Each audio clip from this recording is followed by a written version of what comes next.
In this video, I'm going to give you my top 3 tips for doing drywall, tape, and compound. Now, if you're a do-it-yourselfer and you've tackled a remodel job, you've hung your drywall, now it's time for tape and mud. That can be a little intimidating if you've never done it before.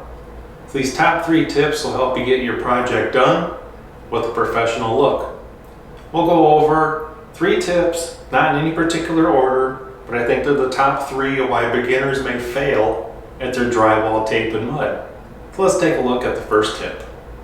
Now, if you're a beginner at the drywall, tape, and mud, you're probably going to go out and buy yourself brand new taping knives. This is one of my newer ones, so I can show you this a little better. Now, if you look at a brand new taping knife, these corners are very sharp.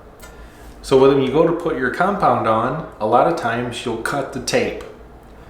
Best thing to do, just take a sander, sandpaper, whatever you've got, and you're gonna sand off the corner of your taping knives. Don't put a big 45-degree angle on it. You just kind of want to round it off.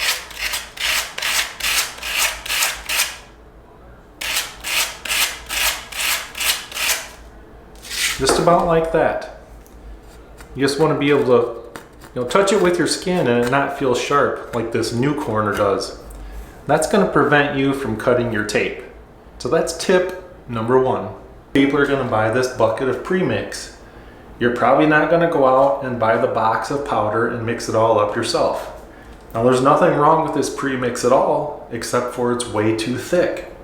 I did do a video on how to thin your joint compound, but just as a kind of shortened version, you're going to take your mud pan, fill it all the way up to the top.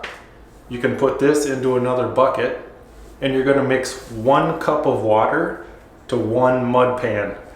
Mix it up with a mixer like this, just a small mixer on a cordless drill, and that's going to get your joint compound thin enough that you won't make so many mistakes with it. The thicker the compound, the more your mistakes are going to be evident. So thin down your joint compound and put the compound on thin instead of thick. Just remember, thin to win.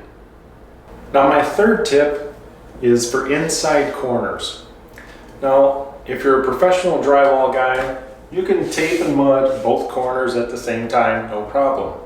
But beginners, if you notice you put your mud on one side looks great. You go to thin out your mud on the other side, and now you just ruined the first side. Now, what I tell beginners is, just do one side at a time. Let's say today's Monday, and I'm going to do all the left sides of all my corners. You're just going to put your thin coat on the tape on the left side, all the way around the room. You're going to let that dry overnight. And let's say on Tuesday night, you get off work, you're going to go around and just do all the right sides. That's going to make it a lot easier for you, and your corners are going to come out looking like a professional did it. And those are my top 3 drywall tips for beginners to make your job come out professional in the end. Hope you guys enjoyed these tips, and thanks for watching.